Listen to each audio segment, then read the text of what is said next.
Assalamualaikum warahmatullahi wabarakatuh. Alhamdulillah.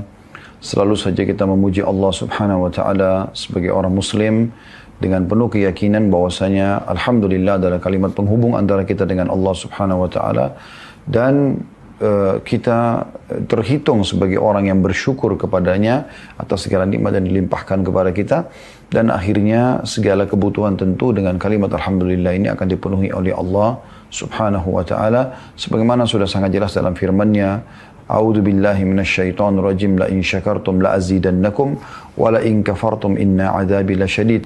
Kalau kalian bersyukur aku akan tambahkan nikmat itu, ya. Dan kalau kalian kufur sungguhnya siksaku sangat pedih.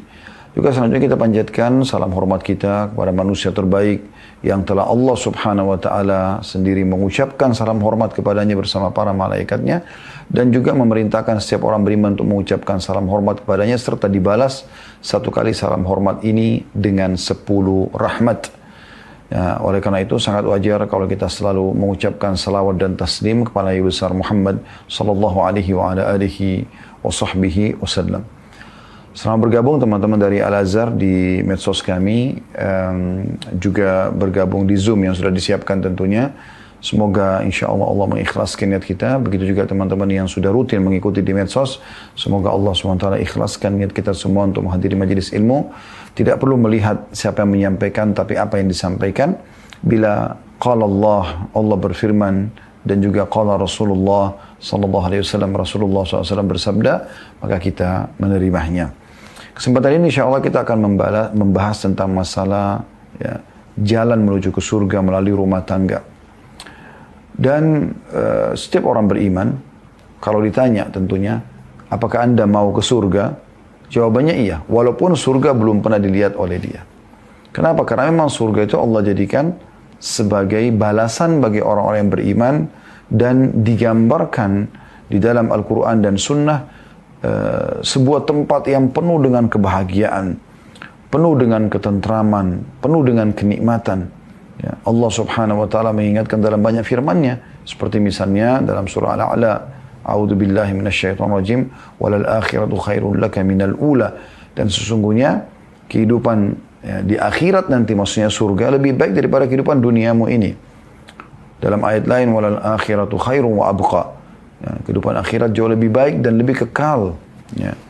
Juga sabda Nabi SAW, perumpamaan dunia ini, kehidupan dunia ini dibandingkan kehidupan akhirat yang Allah siapkan di surga sana, hanya seperti telunjuk seseorang di antara kalian yang dicelupkan ke dalam lautan, kemudian diangkat. Lihatlah apa yang tersisa di jari telunjuknya dari air itu. Nah, itulah dunia ini, dan laut yang luas adalah akhirat. Berarti memang sesuatu yang luar biasa gitu, ya.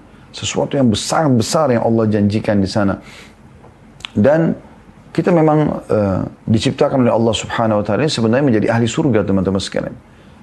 Tidak ada orang muslim yang tidak tahu, kecuali yang memang betul-betul jauh dari agama, tentang bagaimana Nabi Adam alaihissalam, manusia pertama yang Allah ciptakan dari tanah. Begitu juga dengan istrinya Hawa alaihissalam, Allah masukkan ke dalam surga. Kemudian Allah turunkan di muka bumi untuk menjalankan tugas sebagai khalifah di muka bumi, ya, dan akan kembali ke surga. Kita semuanya akan dikembalikan ke sana. Tapi kembali ke sana itu harus diikuti dengan ketaatan kepada Allah Subhanahu wa taala selama di dunia. Allah telah tentukan umur seseorang di antara kita untuk kita gunakan maksimal dalam ibadah. Dan Allah terapkan atau tetapkan dalam Al-Quran surah Az-Zariyat, surah nomor 51 ayat 56 tentang tujuan hidup kita. Keberadaan kita di muka bumi ini, kalau kita tanyakan untuk apa saya ada di sini, maka jawabannya ini. A'udzu billahi minasyaitonir rajim, wa ma khalaqtul jinna wal insa illa liya'budun.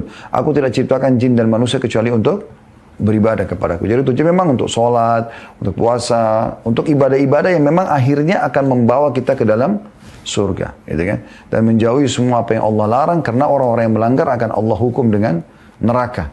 Di dalam sebuah hadis yang sahih, Allah SWT berfirman kepada surga, kau adalah rahmatku yang aku berikan balasan kepada hamba-hamba yang patuh. Dan Allah SWT berfirman kepada neraka, kau adalah siksaku yang aku hukum orang-orang yang membangkang dan melanggar. Baik, kita kerucutkan bahasan kita ke judul kita tentang masalah rumah tangga, ya, meraih surga melalui rumah tanggaku. Ya, artinya ada satu wadah yang sangat memudahkan kita sebenarnya untuk meraih surga Allah Subhanahu wa taala, dan seluruh ibadah bisa kita kerjakan di dalam wadah itu. Dan itulah rumah tangga. Itulah rumah tangga. Dan Allah menjadikan pernikahan antara laki-laki dan perempuan akhirnya membangun rumah tangga ini sebagai tanda-tanda kebesarannya. Kita akan buka ceramah kita ini dengan firman Allah Subhanahu wa taala. Teman-teman bisa membuka dalam surah Ar-Rum. Surah Ar-Rum, surah nomor 30 ayat 21. Ya, silakan dibuka Ar-Rum surah nomor 30 ayat 21. Bunyinya, A'udzu billahi minasyaitonir rajim. Wa min ayatihi an khalaqa lakum min anfusikum azwaja. An khalaqa lakum min anfusikum azwajan litaskunu ilaiha wa ja'ala bainakum mawaddatan wa rahmah. Inna fi dzalika laayatin liqaumin yatafakkarun. Artinya, dan di antara tanda-tanda kekuasaannya, kekuasaan Allah, N-nya besar, kata ganti Allah kalau anda lihat terjemahannya ya, ialah dia menciptakan untukmu istri dari jenismu sendiri, manusia dengan manusia, ya, supaya kamu cenderung dan merasa tentram kepadanya. Artinya ada rasa suka, kemudian akhirnya terjadi interaksi biologis, ya. Dan dengan terjadi interaksi biologis maka ada kehamilan dan ada populasi manusia yang merupakan sebuah sistem yang Allah sudah buat, harus ada populasi manusia gitu. Dan dijadikan di antara kamu rasa kasih dan sayang. Kapan kita bisa dapatkan ini? Kalau menjalankan rumah tangga sesuai dengan apa yang Allah ajarkan. Ya. Yaitu menjalankan masing-masing kewajiban sebagai suami istri, ya, sebagai orang tua dan anak, gitu kan. Kemudian setelah itu, ya, yang tentunya Allah bebankan, kemudian setelah itu, bagaimana seseorang kalau sedang menghadapi permasalahan dari karakter pasangan, dari kekurangan-kekurangan, maka yang salah minta maaf, yang benar memaafkan. Maka rumah tangga itu akan penuh dengan kasih dan sayang. Sesungguhnya pada demikian itu, kata Allah, di pernikahan sebagai terbentuk rumah tangga itu terdapat tanda-tanda kebesaran Allah bagi kaum yang berfikir. Bagi kaum yang berfikir. Jadi dari ayat ini Allah Subhanahu wa taala menjadikan rumah tangga itu sebagai wadah, ya, menunjukkan tanda-tanda kebesarannya, dan akhirnya kita bisa melakukan ketaatan kepada Allah dan ujung-ujungnya masuk ke dalam surganya Allah. Baik teman-teman sekalian, kita coba dalam pembukaan juga ini kita renungi beberapa hal, ya. Yang pertama, rumah tangga itu memang sebuah wadah, ya, sekaligus kegiatan yang sangat bernilai, yang mendatangkan semua jenis kesuksesan dan kebahagiaan. Begini maksudnya. Kalau seandainya ada orang tampan sekali, cantik sekali, laki-laki dan perempuannya, masing-masing punya kelebihan paras wajah, poster tubuh, segala macam. Ada juga orang yang sukses secara ekonomi, kaya raya sekali. Ada juga orang yang sukses di jenjang akademik sampai S2, S3, ya. Ada juga mungkin orang sukses misalnya di jabatan, ya. Dia punya jabatan yang tinggi di pemerintahan misalnya. Semua itu teman-teman sekalian bisa langsung jatuh nilainya dan dianggap kesuksesan dia semu di mata masyarakat saat ada pertanyaan yang muncul, sudah menikah atau belum? Kalau dia bilang belum, jawaban belum saja, sudah cukup di mata masyarakat atau di mata manusia secara umum, berarti orang ini masih punya kekurangan, ya. Padahal dia sangat tampan, sangat cantik, ya. Bahkan mungkin muncul pertanyaan dari orang-orang, kenapa ya? Ada kekurangan apa nih? Nah, ada sesuatu yang tersembunyi nih. Bisa muncul berbagai macam persepsi negatif. Walaupun dia sudah sampai jenjang tertinggi akademiknya, walaupun sampai jenjang tertinggi, level tertinggi di perusahaan yang dia bekerja atau di pemerintahan dari jabatannya, ya, walaupun dia sudah melimpah ruah hartanya. Saya subhanallah secara pribadi juga beberapa kali ketemu dengan orang kaya raya secara ekonomi. Tapi saya tidak sengaja nanya misalnya, Masya Allah ada berapa anaknya? Oh, saya belum menikah Ustaz. Muncul tiba-tiba dalam pikiran saya, belum menikah. Ada apa sebenarnya? Apa masalahnya? Ya. Dari sisi lain, kalau seandainya ada orang yang mungkin biasa saja teman-teman sekalian paras wajahnya, Ya kalau kita ngomong pas-pasan mungkin ya, tidak tampan, kalau laki-laki tidak cantik. Mungkin jenjang pendidikannya tidak tinggi, mungkin jabatannya tidak ada, ya. Mungkin tidak ada hartanya, tidak ada jenjang pendidikannya.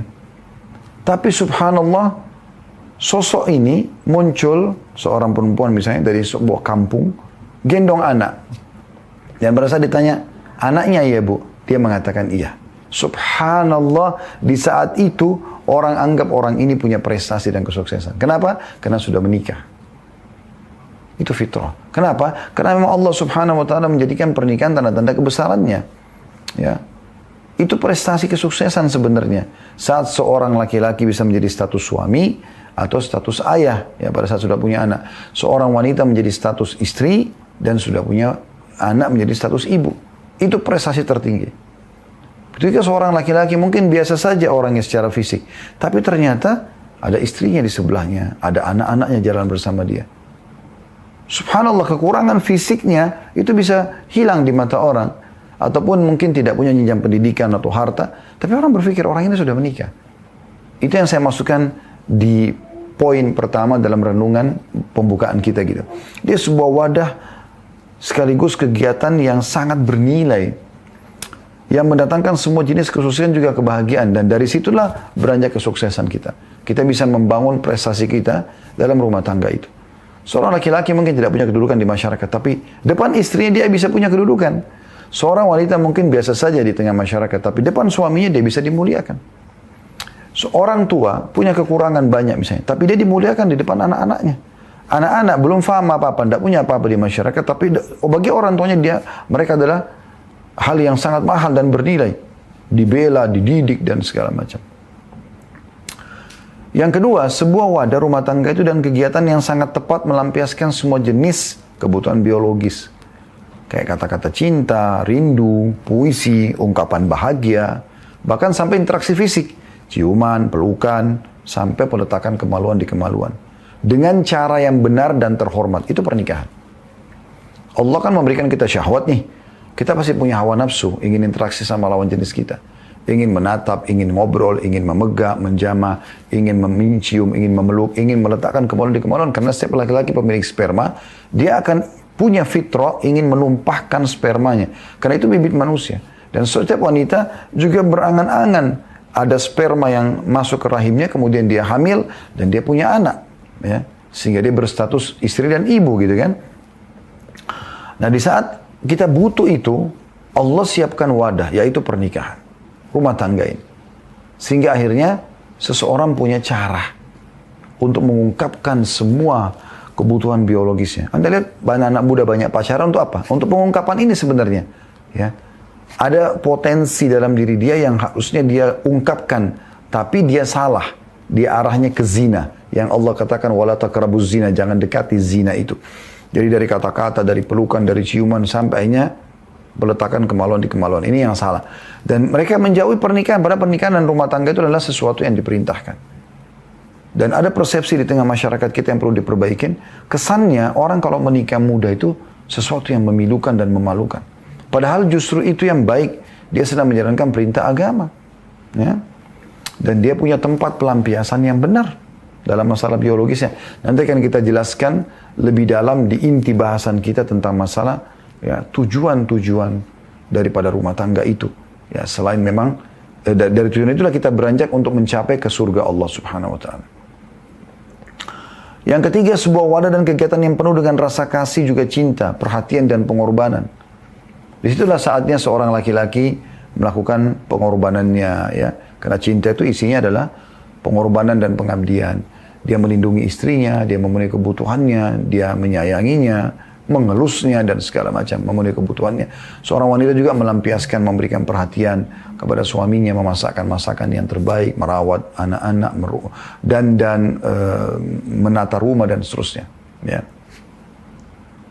Dan di situ puncak daripada perhatian. Tidak ada yang lebih mahal daripada ini. Makanya kata Nabi SAW dalam sebuah hadis, saya tidak menemukan ada kehidupan yang penuh dengan cinta yang sebenarnya dibandingkan dengan rumah tangga. Yang keempat, sebuah wadah dan kegiatan regenerasi manusia dengan cara yang benar, sehingga menjadi tanda kutip pabrik manusia yang mulia dan suci. Ya. Jadi rumah tangga itu memang dia pabrik manusia. Dengan rumah tangga terjalin, terjadi interaksi biologis, maka adalah keturunan. Mandul ini di bawah 5% dari total manusia mungkin kurang lebih ya, yang mandul. Umumnya orang tidak mandul. Karena memang Allah SWT jadikan interaksi biologis ini, ya, itu penyebab adanya keturunan manusia. Ya. Cuma Allah jelaskan mana yang boleh, mana yang tidak boleh gitu ya. Kemudian yang kelima, sebuah wadah yang akan mengharumkan nama serta martabat dan membanggakan. Ya. Rumah tangga itu. Ya. Ini istri saya, ini suami saya, ini anak saya. Orang jadikan sebagai ajang bangga. Dan Allah mengatakan itu. Tafakhurum bainakum. Dalam Al-Quran. Memang untuk bahan bangga, memang orang membangga. Bukan sombong tapi deh. Cuma memang kalau ditanya sudah menikah, Alhamdulillah sudah. Dia bangga dengan itu. Bangga positif sini, bukan sombong. Istrinya banyak, oh itu istri saya. Masya Allah dia orangnya baik. Oh itu suami saya. Ya. Ini anak saya. Anak-anak, ini orang tua saya. Gitu. Yang keenam, sebuah wadah yang akan melahirkan pemimpin beriman kepada Allah yang Maha Suci. Karena lahir sesuai anjuran Allah dan dibesarkan di tangan orang-orang beriman. Artinya dari rumah tangga itulah nanti, karena yang menikah ini yang menjadi suami dan istri adalah orang-orang yang beriman sama Allah, maka juga akan nanti lahir generasi-generasi yang beriman kepada Allah. Dan rumah tangga adalah wadah yang terbaik untuk itu. Kemudian yang ketujuh, sebuah wadah dan kegiatan yang merupakan salah satu dari tanda keberadaan dan kebesaran Sang Pencipta Allah. Ya, karena Allah berikan kita syahwat, tadi kita bisa lampiaskan dan kita sudah bacakan surah Ar-Rum ya. Yang terakhir, yang kedelapan, sebuah wadah dan kegiatan yang merupakan jalan tanda kutip tol, jalan tol. Anda tahu jalan tol tidak ada lampu merah ya. Ya. Dia bisa langsung dinamakan jalan tol karena dia langsung bisa mempercepat jalur kita ke tujuan ya. Yang akan membawa ke surga, tempat kebanggaan dan tujuan utama serta terakhir semua orang beriman. Selain menikah adalah perintah Sang Pencipta juga ladang meraih pahala yang paling mudah dan melimpah. Ya, nanti akan kita jelaskan lebih jauh masalah itu ya. Karena memang saya sebagai suami misalnya, dengan saya berikan perhatian cukup buat istri saya. Saya penuhi kebutuhannya, makanannya, minumannya, pakai nafkah secara umum. Maka saya mendapatkan infak terbaik. Karena kata Nabi SAW dalam sebuah hadis, dinar yang kau keluarkan untuk fakir miskin, dinar yang kau keluarkan untuk jihad, dinar yang kau berikan untuk pembebasan budak, dan dinar yang kau keluarkan untuk keluargamu jauh lebih besar pahalanya. Seorang suami nggak usah repot-repot cari tempat sedekah. Walaupun dia dianjurkan sedekah di tempat lain, tentunya ke masjid, rumah anak yatim, dan seterusnya. Tapi depan mata dia kalau sudah berumah tangga, istrinya dan anaknya adalah ajang pahala terbesar. Ya. Kemudian juga seorang istri sama. Bagaimana dia melayani suaminya. Satu orang ini saja. Dia maksimalkan melayani. Dia bertutur kata yang santun. Karena Allah subhanahu wa ta'ala. Anda pernah dengar bagaimana riwayat Khadijah radhiyallahu anha. Pada saat di kota Mekah. Dia melihat Nabi SAW masuk dalam rumah. Dan saking cintanya pada suaminya. Dia sampai tahu apa yang Nabi SAW butuhkan walaupun Nabi belum bicara. Bisa tahu Nabi, suamiku lagi lapar atau tidak dari raut wajahnya. Lagi sedih atau tidak. Dan dia berusaha selalu hadir dalam kehidupan Nabi SAW. Sehingga pada saat itu Jibril datang secara khusus. Menyampaikan, hai Muhammad, ini Khadijah sebentar lagi akan datang membawakan makanan kesukaanmu. Ya. Sampaikan pada dia kalau dia datang, kalau Allah Sang Pencipta mengirim salam kepadanya. Dan sampaikan juga kepadanya kalau aku juga Jibril kirim salam padanya. Dan sampaikan pula karena perbuatannya ini Allah akan berikan dia istana di surga yang terbuat dari intan berongga yang tidak terdengar kebisingan di dalamnya. Kenapa? Karena dia nggak pernah buat kebisingan di rumahnya. Begitulah wanita mukminah. Saling mengejar surga dari pasangan. Ya. Orang tua pada anak, dididik anaknya semaksimal mungkin, hafal Quran, belajar agama, ya, masuk ke lembaga pendidikan agama. Semua tujuannya untuk anaknya menjadi anak-anak yang berbakti sama orang tuanya. Orang anak-anak berlomba-lomba mengejar pahala dari orang tuanya dengan cara berbakti. Ya kan? Maka ini teman-teman sekalian semua hal yang bisa kita jadikan sebagai ajang kita ya, dalam mengejar surga Allah subhanahu wa ta'ala. Ada banyak motivasi dalam Islam ya untuk melakukan pernikahan dalam Islam ya. Sehingga akhirnya kita membangun rumah tangga itu. Dan akhirnya kita meraih surga. Poin pertama, ini kita sudah masuk kepada inti bahasan kita ya. Yaitu ketaatan kepada Allah dan Rasulnya. Karena untuk masuk ke dalam surga harus taat kepada Allah dan Rasulnya. Tidak mungkin. Bahasa sederhananya beriman. Gitu kan. Atau bahasa langsungnya beriman. Allah subhanahu wa ta'ala memerintahkan membangun rumah tangga itu. Jadi kalau kita kerjakan, kita sedang ibadah. Cuman memang saya mengajak semua teman-teman yang mengikuti acara kita ini yang sudah berumah tangga. Kalau dulu rumah tangga Anda bangun itu karena disuruh oleh orang tua, karena terlanjur suka dengan pasangan, karena nggak enak sama teman-teman, karena yang sudah menikah semua, karena faktor umur, ya, atau faktor-faktor yang lain. Kalau karena itu Anda menikah, Anda ubah detik ini, di media ini yang Anda sedang ikutin sekarang, Anda ubah niat Anda. Niatnya karena Allah dan Rasulnya yang perintahkan. Itu poin penting. Agar mulai dari akad nikah sampai Anda meninggal semuanya pahala. Saya menganggap dia sebuah wadah itu. Wadah pahala raksasa yang besar sekali. Gitu. Rasulnya begini, kalau seandainya teman-teman berpuasa Ramadan, atau mungkin hari ini ada yang puasa Senin misalnya. Kalau Anda niat puasa dari sahur sampai nanti azan maghrib insya Allah, ya, semoga Allah mudahkan kita berbuka puasa dengan yang halal dan juga Allah terima sebagai pahala yang sempurna ya. Maka jeda waktu ini dari subuh sampai maghrib, Anda berada di sebuah wadah, bahtera kalau saya bahasakan, kapal yang penuh dengan pahala. Apapun aktivitas Anda lagi tidur, Anda lagi ngobrol, Anda hadir majelis ilmu seperti ini, itu ada pahalanya sendiri. Kalau Anda majelis ilmu, kalau Anda tidur, niat menguatkan tubuh juga ada pahalanya sendiri. Atau Anda cari rezeki yang halal juga ada pahalanya sendiri. Tapi umumnya Anda sedang berada di sebuah wadah namanya puasa. Walaupun Anda duduk saja, tidak beraktivitas yang umumnya seperti tadi kami sampaikan, maka tetap dicatat pahala. Ada pahala puasa itu karena Anda sedang menunggu. Setiap detiknya ada pahala yang di sisi Allah SWT. Bisa ditangkap pesannya. Nah, begitu juga dengan rumah tangga. Dari mulai akad nikah sampai Anda meninggal dunia, ini akan menjadi sebuah bahtera pahala. Wadah pahala yang sangat besar. Tapi niatnya karena Allah dan Rasulnya. Dasarnya adalah firman Allah SWT dalam surah An-Nisa. Surah nomor 4 ayat 3. A'udzu billahi minasyaitonir rajim wa in khiftum alla tuqsitu fil yatama fankihu ma taba lakum minan nisa'i mathna wa thulatha wa ruba' fa in khiftum alla ta'dilu fawahidatan aw ma malakat aymanukum dzalika adna alla ta'ulu. Al-ayat artinya, jika kamu khawatir tidak mampu berlaku adil terhadap hak-hak perempuan yatim bila mana kamu menikahinya, maka nikahilah perempuan lain selain yatim yang kamu senangi, 2, 3, atau 4. Ini kan masalah poligami, tapi ada perintah untuk menikah. Ya, nikahilah kata Allah. Akan tetapi jika kamu khawatir tidak akan mampu berlaku adil, nikahilah seorang saja atau hamba sahaya perempuan yang kamu miliki. Yang demikian itu lebih dekat untuk tidak berbuat zalim. Tapi saksi bahasan kita adalah nikahilah perempuan. Ya, disuruh menikah. Demikian pula dalam surah An-Nur, Anda bisa lihat ini landasan hukumnya ya. Surah An-Nur, surah nomor 24, ayat 32. Yang bunyinya, A'udzubillahi minasyaitonir rajim. Wa ankihul ayama minkum was-salihina min ibadikum wa imaikum. Iyakunu fuqara yughnihimullahu min fadlih. Wallahu wasi'un alim.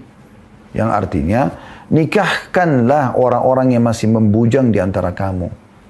Yang belum orang tua yang punya anak gadis, anak bujang, nikahkan. Ya. Atau ada yang melamar anak-anak kita, terima, nikahkan mereka.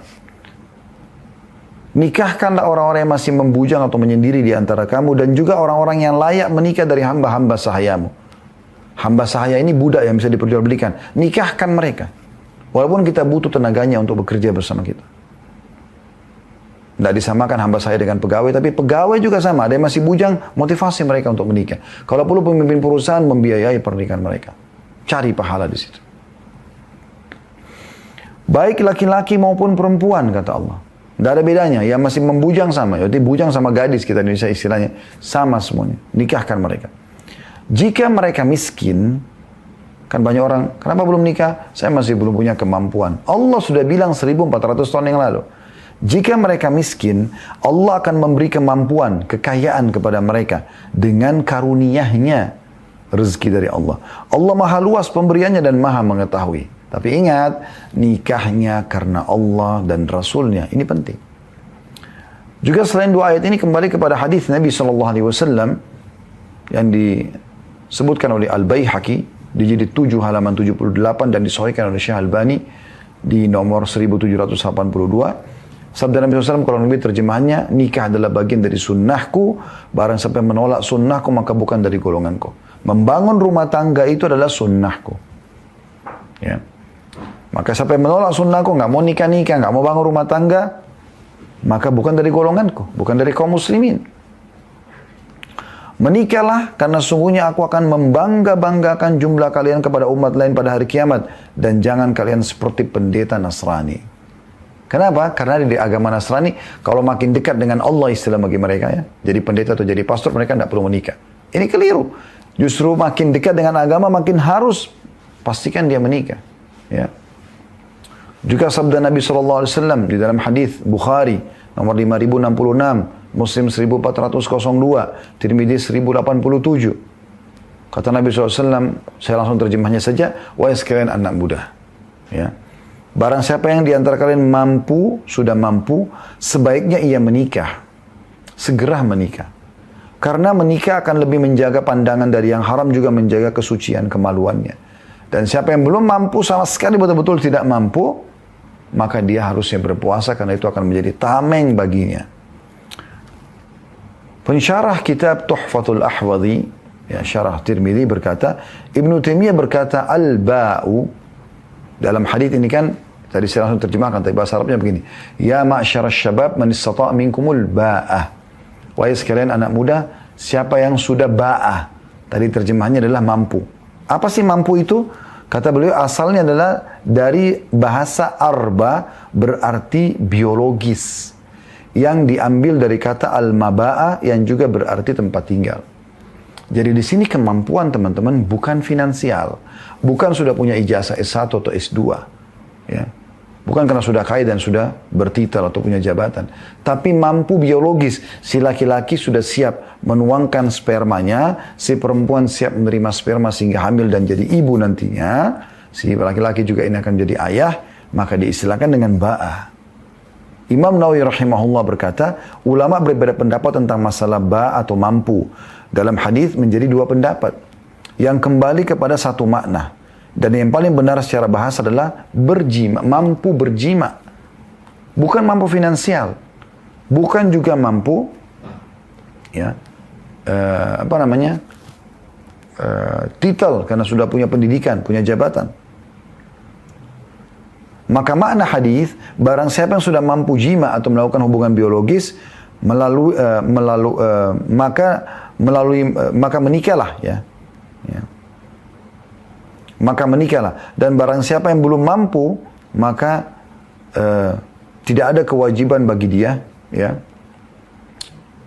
untuk menikah selama dia, ya, menjaga pelampiasan pada yang haram. Para ulama lain juga berkata, adapun orang yang tidak mampu melakukan jima atau biologis, maka ia tidaklah butuh berpuasa untuk mengontrol syahwatnya. Kalau betul-betul orang lemah syahwat sekali, gitu kan. Maka dia pun tidak butuh menikah, dia tidak butuh juga puasa, ya. Maka dari sini bisa bermakna kemampuan menjalankan kewajiban, ya. Diambil dari kitab Tuhfatul Ahwadhi jilid 4 halaman 168-169. Tapi inti daripada bahasan kita di tujuan pernikahan pertama ini adalah bagaimana supaya meraih surga, ya. Niatkan karena Allah dan Rasulnya yang perintahkan. Juga ada hadis, ya, Nabi SAW yang menunjukkan pernikahan itu memang bukan cuma sekedar perintah Allah dan Rasulnya, tapi memang sunnah yang dianjurkan oleh Allah SWT kepada setiap Nabi dan Rasul. Dan mereka memotivasi umatnya agar menutup pintu syaitan mengalihkan kepada perzinahan. Sebagaimana sabda Nabi SAW riwayat Tirmidzi nomor 1086 dengan sanad hasan sahih. Kata Nabi SAW, arba'un min sunanil mursalin. Ada 4 perkara termasuk sunnah para nabi-nabi dan rasul. Al-haya'u yang pertama. Punya rasa malu. Melakukan perbuatan dosa kepada Allah. Malu mengambil haknya orang lain. Yang kedua, watta'attur. Menggunakan wangi-wangian. Menjaga kebersihan dan kerapian. Yang ketiga, wassiwak. Membersihkan mulut dengan siwak. Dan yang keempat, wan nikah. Dan nikah. Ya. Ini berarti memang bukan main-main ini, perintah agama.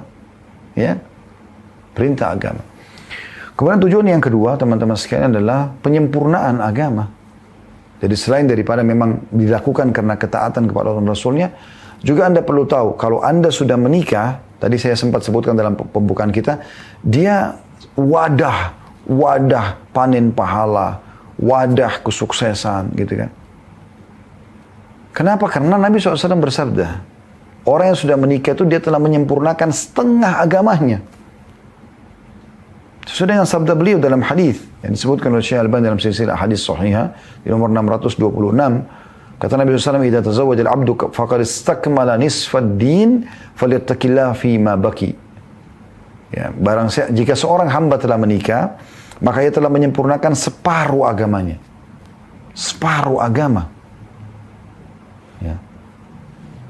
Oleh karena itu, ia tinggal bertakwa kepada Allah, menjaga separuh yang tersisa saja. Loh, kok bisa menikah menjadi separuh agama? Karena memang mayoritas perusak kehidupan seseorang itu interaksi biologis dengan lawan jenis. Ya. Ini yang paling banyak merusak, terjerumus pada perzinahan. Dan agama datang mengajarkan untuk menikah supaya pelampiasannya benar. Bangun rumah tangga itu, gitu. Jadi ini luar biasa. Berarti Anda sudah bisa menyempurnakan, ya, agama Anda. Setengahnya loh, ya. Ini bukan main-main ini. Berarti memang agama yang merupakan kendaraan kita untuk patuh kepada Allah, ujungnya surga, itu kita dapatkan setengahnya, sudah langsung ada setengahnya. Kalau 100% berarti 50%-nya di rumah tangga. Sisanya di luar rumah. Berarti kalau Anda tidak menikah, Anda harus mengejar semua 100% di luar rumah. Itu repot. Setengahnya sudah Anda aman di dalam rumah. Tinggal berbuat baik, interaksi yang baik antara suami istri, anak sama orang tua sama anak, selesai. Tambah lagi dengan kerabat, kalau mau dilebarkan di sekitar kita dari rumah tangga itu, maka secara otomatis sudah sangat cukup untuk mendapatkan pahala dan masuk ke dalam surga. Gitu. Kemudian yang ketiga, sebab masuk ke dalam surga sendiri. Kenapa? Karena selamat dari yang haram.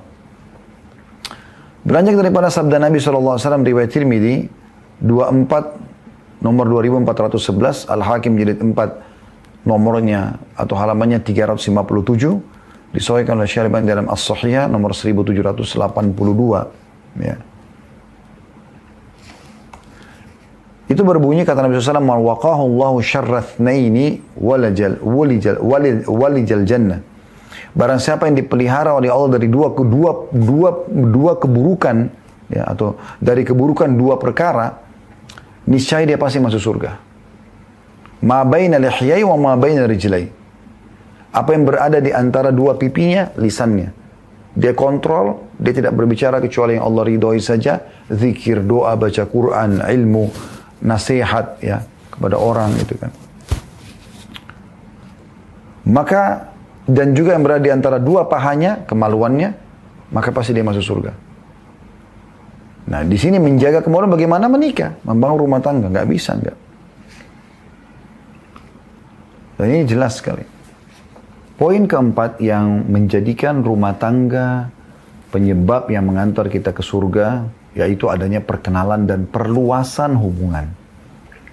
Karena makin banyak kita interaksi dengan orang, maka makin banyak kesempatan kita untuk menasihatin mereka atau mendukung perbuatan ma'rufnya atau kebaikannya, dan kalau ada salah kita luruskan atau nahi mungkar. Allah Subhanahu wa taala menjelaskan dalam surah Al-Hujurat, surah nomor 49 ayat 13, dalam poin ini, A'udzu billahi minasyaitonir rajim, Al-Hujurat surah nomor 49 ayat 13, Ya ayuhan nasu inna khalaqnakum min dzakarin wa untha wa ja'alnakum syu'uban wa qabaila lita'arafu inna akramakum indallahi atqakum innallaha alimun khabir. Yang artinya, hai manusia, sungguhnya kami menciptakan kamu dari laki-laki dan perempuan dan menjadikan kamu berbangsa-bangsa dan bersuku-suku supaya kamu saling kenal mengenal dengan cara pernikahan di sini ya. Salah satunya dengan pernikahan. Sesungguhnya orang yang paling mulia di sisi Allah, atau orang yang paling mulia di antara kamu di sisi Allah, ialah orang yang paling bertakwa, yang paling patuh kepada Allah dalam interaksi bermasyarakat itu. Sesungguhnya Allah maha mengetahui lagi maha mengenal. Ya. Jadi Anda juga perlu tahu ya, pada saat Anda berumah tangga, teman-teman sekalian, kita bukan hanya sama pasangan kita. Ya, ada sebagian orang pada saat berumah tangga, dia menjadi suami atau menjadi istri, dia merasa eksklusif. Dia nggak mau interaksi dengan keluarga pasangannya, gitu kan. Dia nggak mau tahu tentang masalah mertuanya, masalah iparnya. Kecuali memang ada masalah pelanggaran agama yang terjadi dari mereka, gitu. Tapi kalau tidak, Anda harus tahu, tidak mungkin Anda hapus status orang tua pasangan Anda dari pasangan Anda.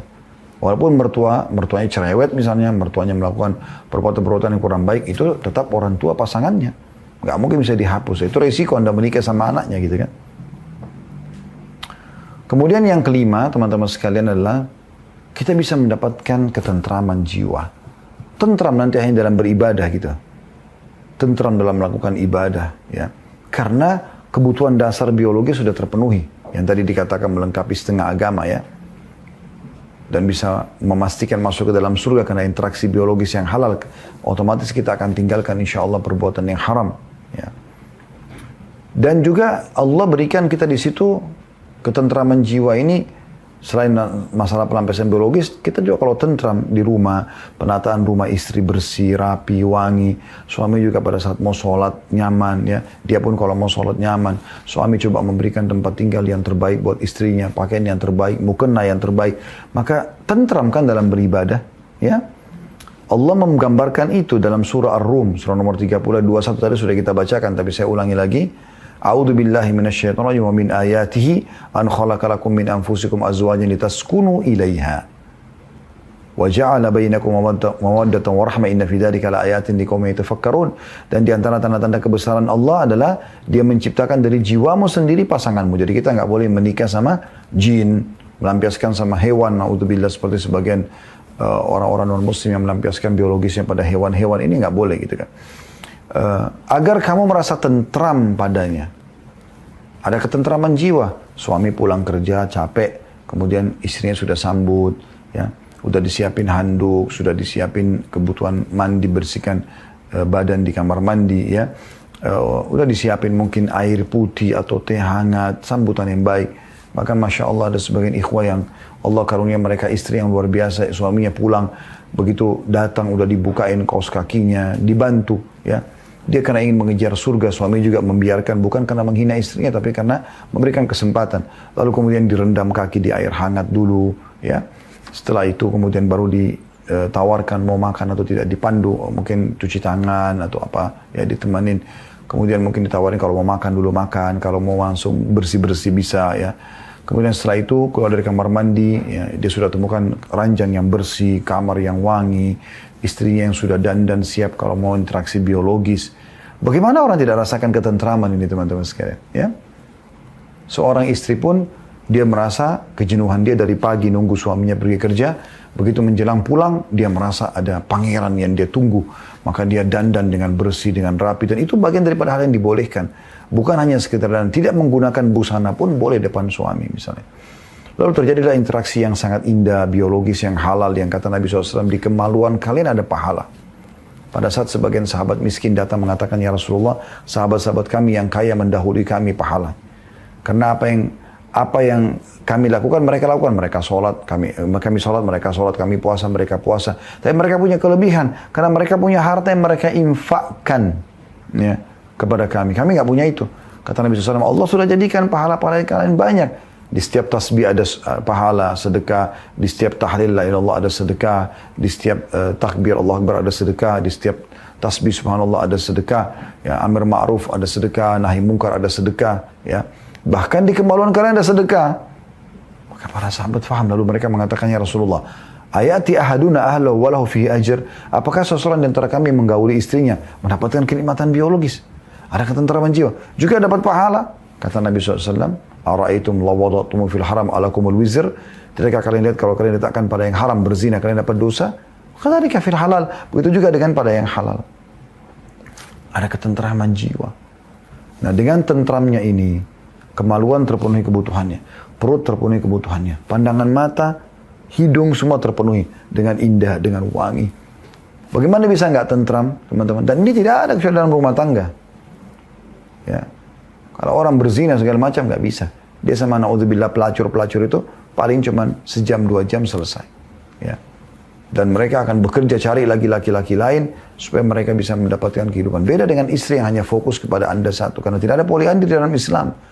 Kalau Anda sudah menikah dengan dengan wanita ini, maka wanita ini hanya bisa memiliki satu Anda suami, nggak boleh yang lain. Tidak ada poliandri dalam Islam. Maka ketentraman jiwa ada. Allah mengatakan litaskunu ilaiha, agar kalian tentram kepadanya. Kenapa di sini dikatakan litaskunu ilaiha kepada perempuan? Karena memang perempuan menenteramkan jiwa. Ya. Perempuan-perempuan yang tidak bertakwa sama Allah saja yang buat tidak ketentraman gitu kan. Dan menjadikan di antara kalian rasa kasih dan sayang. Allah yang membuat muncul itu. Rasa rindu, kangen, telepon-teleponan, kirim foto antara suami istri dan seterusnya ini bisa. Yang keenam, keturunan yang saleh. Ini juga menjadi penyebab masuk ke dalam surga, ya. Karena anak-anak yang saleh yang mendoakan kita kebaikan, bahkan semua perbuatan baik anak, walaupun orang tuanya tidak mengajarkan, misal ayah ibunya orang yang jauh dari agama, tapi mereka sekolahkan anaknya di sekolah Islam, sehingga anaknya jadi patuh kepada Allah. Sholat, puasa, tutup aurat, cari pendapatan halal dan segala macam. Orang tuanya panen. Karena kata Nabi SAW, semua yang kalian lakukan akan ada jadi sumber pahala bagi kalian. Dan termasuk anak kalian adalah hasil kalian. Apalagi kalau orang tuanya sangat peduli. Memang memperhatikan setiap suapan makan dan setiap tegukan air yang masuk dalam tubuh anaknya harus yang halal. Maka semua itu akan dipanen pahala oleh orang tua. Sampai kepada pakaiannya, pendidikannya, transportasi, semuanya orang tuanya yang biayai, maka dia akan panen pahala. Sampai dalam sebuah hadis kata Nabi SAW, nanti akan ada orang hari kiamat datang, diberikan pahala sangat banyak bergunung-gunung sampai bisa mengangkat dia di derajat tinggi di surga. Maka dia bingung, dia mengatakan kepada para malaikat, ini dari mana ini? Saya nggak pernah rasa buat ini gitu. Maka kata para malaikat, ini istighfar anakmu untukmu. Coba bayangkan. Bagaimana bisa dapat anak yang bisa istighfar seperti ini kalau bukan dari pernikahan? Kalau dari zina nggak ada hubungannya, nggak ada penisbatan nama, kan itu. Jadi dari rumah tangga itu, ya. Allah berfirman tentang masalah keturunan yang baik ini, ya, yang bisa didapat dari rumah tangga dalam surah An-Nahl, surah nomor 16 ayat 72 yang berbunyi, A'udzubillahi minasyaitonirrajim, wallahu ja'ala lakum min anfusikum azwajan wa ja'ala lakum min azwajikum banina wa hafadhah wa razaqakum minat thayyibat afabil batili yu'minuna bi ni'matillahi hum yakfurun. Allah menjadikan bagi kamu istri dari jenis kamu sendiri, ya, dari manusia sama manusia, tempat pelampiasannya, dan menjadikan bagimu dari istri kamu itu anak-anak dan cucu-cucu, dan memberimu rezeki dari yang baik-baik. Allah buat kita, ya, supaya tahu mana halal mana haram, sehingga kita mengejar rezeki yang baik saja. Maka mengapa mereka beriman kepada yang batil dan mengingkari nikmat Allah? Kenapa mereka masih mau berzina? Kenapa mereka masih mau cari pendapatan haram sementara Allah sudah siapkan wadah yang halal? Kemudian juga dalam surah Asy-Syura tentang keturunan ini, surah nomor 42 ayat 11, Allah SWT berfirman, A'udzubillahi minasyaitonirrajim, Fatirus samawati wal ardi ja'ala lakum min anfusikum azwajan wa minal an'ami azwaja yadhra'ukum fi laisa kamitslihi syai'un wa huwas samiul basir. Yang artinya, dialah pencipta langit dan bumi, Allah. Dia menjadikan bagi kamu dari jenis kamu sendiri pasangan-pasangan dan dari jenis binatang ternak pasangan-pasangan pula. Dijadikannya kamu berkembang biak dengan jalan itu. Ya. Tidak ada sesuatu pun yang serupa dengan dia dan dialah Allah yang maha mendengar lagi maha melihat. Dan di sini teman-teman sekalian kita bisa lihat, ya, bagaimana Allah SWT mengatakan, ya, yadhra'ukum fi, Allah kembang biakkan kalian punya keturunan dari situ. Ma'aqil bin Yasar radhiyallahu anhu berkata, seseorang laki-laki datang kepada Nabi SAW dan mengatakan, aku mendapatkan seorang wanita yang memiliki kedudukan dan kecantikan. Hanya saja dia mandul, nggak bisa punya anak. Apakah boleh aku menikahinya? Kata Nabi SAW, jangan. Kemudian orang tersebut datang kedua kali memohon lagi agar Nabi SAW izinkan dia menikah dengan wanita yang dia sukai karena cantik dan kedudukannya, tapi mandul. Kata Nabi SAW, jangan. Ketiga kali orang itu datang lagi, Nabi SAW mengatakan jangan. Kemudian beliau bersabda, nikahilah atau nikahlah dengan wanita yang mempunyai sifat belas kasih, penyayang, suaranya lembut, bukan perempuan yang suka teriak-teriak, yang penuh kasih sayang, suka merangkul suaminya, suka mengalah, suka memaafkan, dan subur keturunan. Karena aku akan berbangga dengan jumlah umatku atau jumlah kalian kepada umat-umat lain. Diriwayatkan Abu Daud nomor 2050 dan An-Nasai 3227. Yang ketujuh teman-teman sekalian, pernikahan dan rumah tangga itu akan menjadi sumber rezeki sendiri. Karena setiap orang ada rezekinya, suami ada rezeki, laki-laki ada rezeki, istri ada, perempuan ada rezekinya. Begitu digabung, ini kan juga jadi lebih banyak. Maksudnya penggabungannya.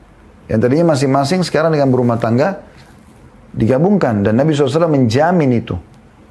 Akan diberikan kemampuan, kekayaan, dipenuhi kebutuhan bagi orang yang menikah. Tapi ingat syaratnya yang awal tadi kita sebutkan, karena Allah dan Rasulnya.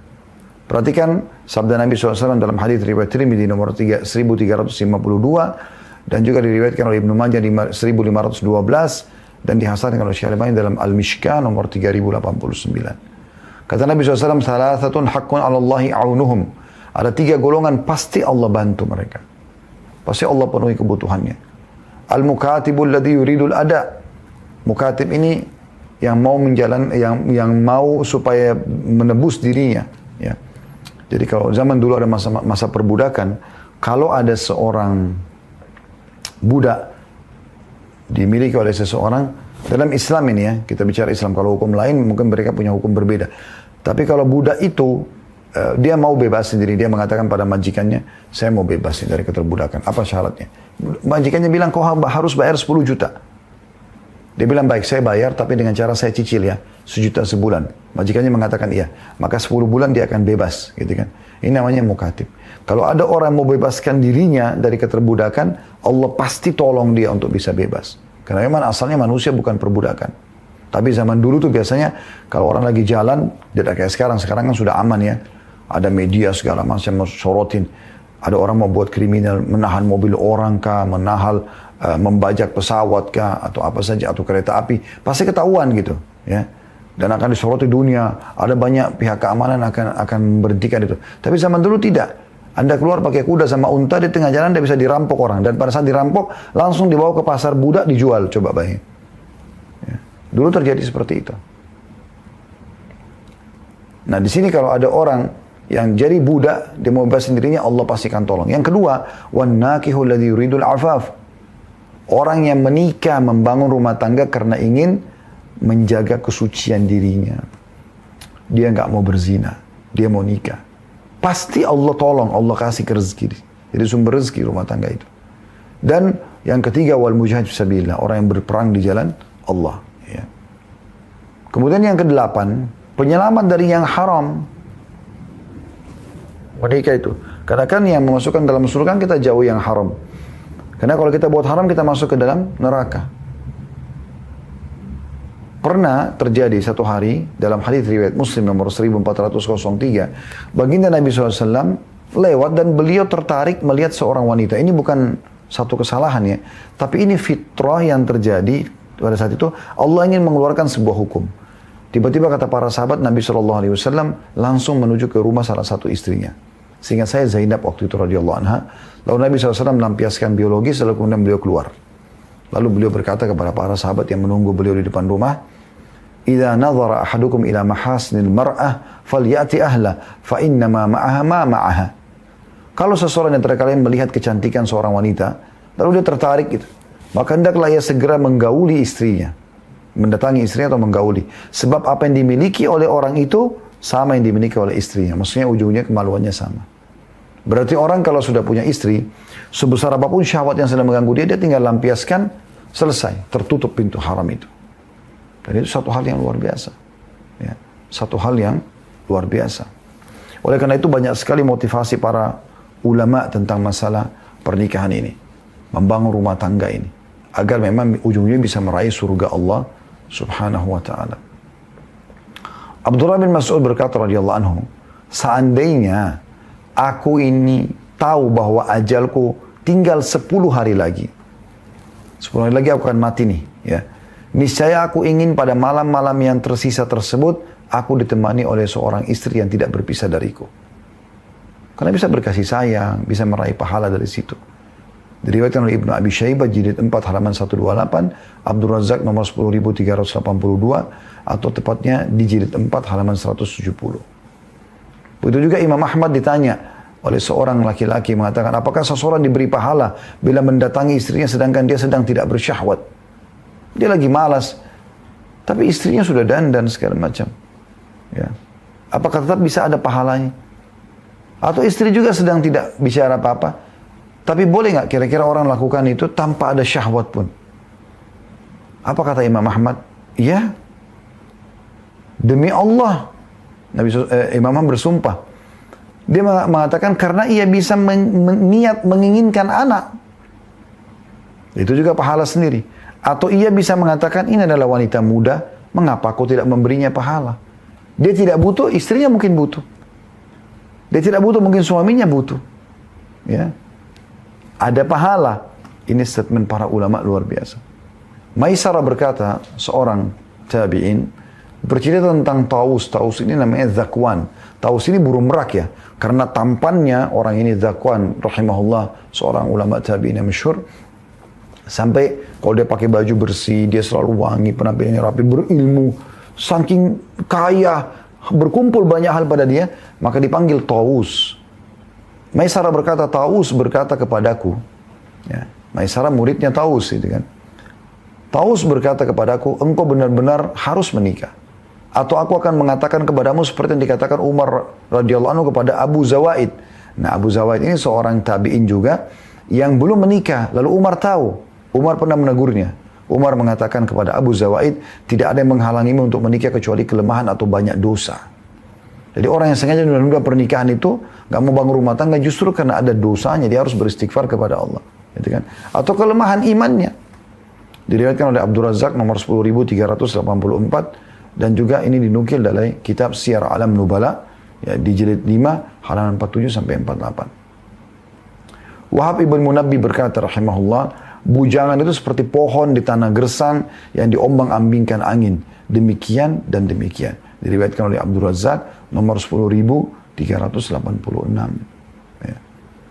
Banyak sekali ya, hubungannya antara rumah tangga itu dengan menuju ke surga. Tinggal teman-teman kita simpulkan kurang lebih gambarannya. Seorang suami pada saat dia jadi suami dan dia menikah, sangat terbuka pintu menuju ke surga. Dia cukup berbuat baik sama istrinya. Ya, sebagaimana tadi hadis Muslim sudah kita sebutkan. Nabi SAW mengatakan, dinar yang kau keluarkan untuk jihad, dinar yang kau keluarkan untuk pembebasan budak, dinar yang kau berikan kepada fakir miskin, dinar yang kau berikan kepada istri dan anakmu, keluargamu, jauh lebih besar pahalanya. Dan waktu seorang sahabat yang lain dalam riwayat Muslim juga berkata, ya Rasulullah, saya punya 1 dirham. Siapa yang 1 dinar? Siapa yang saya kasih ini? Kata Nabi SAW, sedekah buat dirimu dulu, kebutuhan dasarmu. Kalau saya masih punya Rasulullah, anakmu, anak. Kalau saya masih punya Rasulullah, istrimu, coba bayangkan. Berarti kan sumbernya itu disuruh ke situ. Kalau masih ada, berikan kepada pembantumu. Kalau masih ada Rasulullah, kau lebih tahu setelah itu. Seorang suami bisa mengejar itu. Istrinya benar, dia tinggal dukung. Istrinya salah, dia tinggal ingatkan. Kan gitu. Apalagi kalau sudah punya anak-anak, sumber pahalanya luar biasa gitu. Dan anak-anak adalah amal jariah buat kita. Apapun yang kita ajarkan dan dia lakukan dari satu doa, satu ayat Al-Quran, tata cara sholat, bertutup aurat misalnya, kebaikan-kebaikan jujur, amanah dan seterusnya, maka itu semua berpahala. Sumber bagi orang tua. Begitu juga dengan seorang istri. Bayangkan sabda Nabi SAW ini luar biasa sekali ya. Saya melihat ini hadis harus betul-betul dijadikan tolok ukur dan pegangan oleh setiap wanita gitu ya. Ya, kata Nabi SAW, perempuan manapun ya, yang menjaga 5 waktu sholatnya, kemudian ya, berpuasa Ramadannya, nggak disebutin sholat sunnah, nggak disebutin puasa sunnahnya, yang wajib aja 5 waktu sholat, 5 wajib, ya 5 waktu sholat wajib, subuh, duhur, asar, maghrib, isya, puasa Ramadan setahun sekali, dan mentaati suaminya, setia pada suaminya, memenuhi kebutuhan-kebutuhan suaminya. Kecuali pada saat meninggal, dia boleh pilih dari 8 pintu surga yang mana dia mau masuk. Coba, siapa yang bisa mengatakan rumah tangga bukan meraih, tujuan untuk meraih surga? Setelah hadis seperti ini. Melayani suami, sholat 5 waktu, puasa Ramadan, haknya Allah, ya. Kemudian layani suami dengan baik. Minumannya, makanannya, biologisnya, penataan rumah, jaga anak-anak. Udah mati masuk surga. Dari 8 pintu surga dia boleh pilih, bayangkan ya. Artinya dia boleh pilih derajat tertinggi di surga. Itu kan satu hal yang luar biasa itu. Ya. Harusnya semua itu memikirkan masalah ini. Begitu juga hadis-hadis yang lain, ya, seperti hadis Nabi SAW dalam riwayat Tirmidzi, ya, tidak ada seorang istri yang meninggal dunia lalu suaminya ridho. Ridho itu kayak merasa kehilangan karena selama hidup luar biasa pelayanannya gitu, ya. Bukan hanya sekedar pada saat lagi suka dia suka suaminya, enggak. Tapi memang di saat duka pun dia selalu hadir bersama suaminya. Lagi sakit, lagi stroke, dia langsung bisa melayani suaminya, ya. Maka suaminya ridho, merasa kehilangan, kecuali pasti dia masuk surga. Kecuali pasti dia masuk surga. Oleh karena itu datang juga peringatan Nabi SAW kepada setiap wanita, harus hati-hati. Kata Nabi SAW, aku diperlihatkan neraka paling banyak penghuninya kaum wanita. Karena mereka kufur. Lalu ditanya oleh beberapa sahabat, ya Rasulullah, apakah mereka kufur kepada Allah? Kata Nabi SAW, tidak. Karena mereka memungkiri pemberian dan kebaikan suami. Sampai bila seseorang berbuat baik padanya seabad, ya, lalu ia melihat satu kesalahan, maka istri itu akan berkata, aku belum pernah melihat kebaikan darimu selamanya. Atau tidak pernah melihat kebaikan satupun darimu. Hadis riwayat Bukhari nomor 29 dan Muslim 907.